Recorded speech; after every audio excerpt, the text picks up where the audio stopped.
रोचक कहानियों के लिए हमारे चैनल को सब्सक्राइब करें, साथ में बेल आइकन को प्रेस करें। श्री कृष्ण मणि और लालच। एक बार भगवान श्री कृष्ण बलराम जी के साथ हस्तिनापुर गए। उनके हस्तिनापुर चले जाने के बाद अक्रूर और कृतवर्मा ने शतधन्वा को सामंतक मणि छीनने का लिए उकसाया। शतधन्वा बड़े दुष्ट और पापी स्वभाव का मनुष्य था। अक्रूर और कृतवर्मा के बहकाने पर उसने लोग बस सोए हुए सत्राजित को मौत के घाट उतार दिया और मणि लेकर वहां से चला गया। शतधन्वा द्वारा अपने पिता के मारे जाने का समाचार सुनकर सत्यभामा शोकातुर होकर रोने लगी। फिर भगवान श्री कृष्ण का स्मरण कर उसने यह प्रतिज्ञा की कि जब तक श्री कृष्ण शतधन्वा का वध नहीं कर देंगे वह अपने पिता का दान संस्कार नहीं होने देगी। इसके बाद उसने हस्तिनापुर जाकर श्री कृष्ण को सारी घटना से अवगत कराया। वे उसी समय सत्यभामा और बलराम जी के साथ हस्तिनापुर से द्वारिका लौट आए।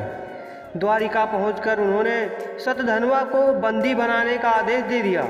जब शतधन्वा को ज्ञात हुआ कि श्री कृष्ण ने उसे बंदी बनाने का आदेश दिया है तो वह भयभीत होकर कृतवर्मा और अक्रूर के पास गया और उसने सहायता की प्रार्थना की, किंतु उन्होंने सहायता करने से इनकार कर दिया।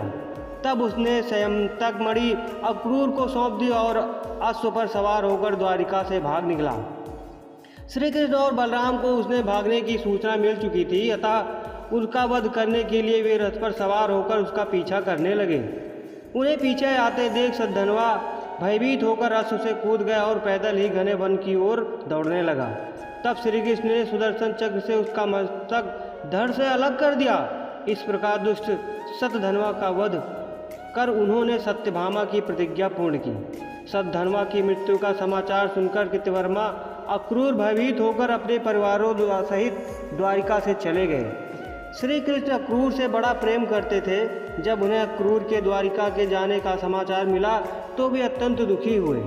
उन्होंने उसी क्षण सैनिकों को आज्ञा दी कि अक्रूर जी को ससम्मान द्वारिका वापस ले आएं। शीघ्र ही अक्रूर को ससम्मान द्वारिका वापस लाया गया। उनका आतिथ्य सत्कार करने के बाद श्री कृष्ण प्रेम भरे स्वर से बोले, राजा जी, मैंने आपसे पहले ही जानता था कि शतधन्वा सामंतक मणि आपके पास छोड़ गया है, किंतु हमें उसकी आवश्यकता नहीं है। आप बड़े धर्मात्मा और दानी, इसलिए उसे आप अपने पास ही रखें। उसकी बात सुनकर अक्रूर की आंखों में आंसू बह निकले। वे अपराध की क्षमा मांगते हुए बोले, दया निधान, आप परम दयालु और भक्त वत्सल हैं, मैं आपकी शरण में हूँ, आप मेरे अपराध को क्षमा करें। यह कहकर उन्होंने मणि उन्हें सौंप दी। तब भगवान श्री कृष्ण ने उन्हें गले से लगा लिया और वह मणि वापस उन्हें लौटा दी।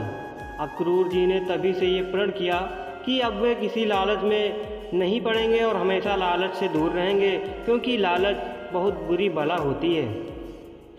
दोस्तों, आपको ये कहानी कैसी लगी कमेंट करके ज़रूर बताइएगा। वीडियो अच्छी लगी हो तो एक लाइक, एक शेयर ज़रूर कीजिएगा और हमारे चैनल स्पाइसी स्टोरीज़ को सब्सक्राइब करके बेल आइकन को दबाइए। धन्यवाद।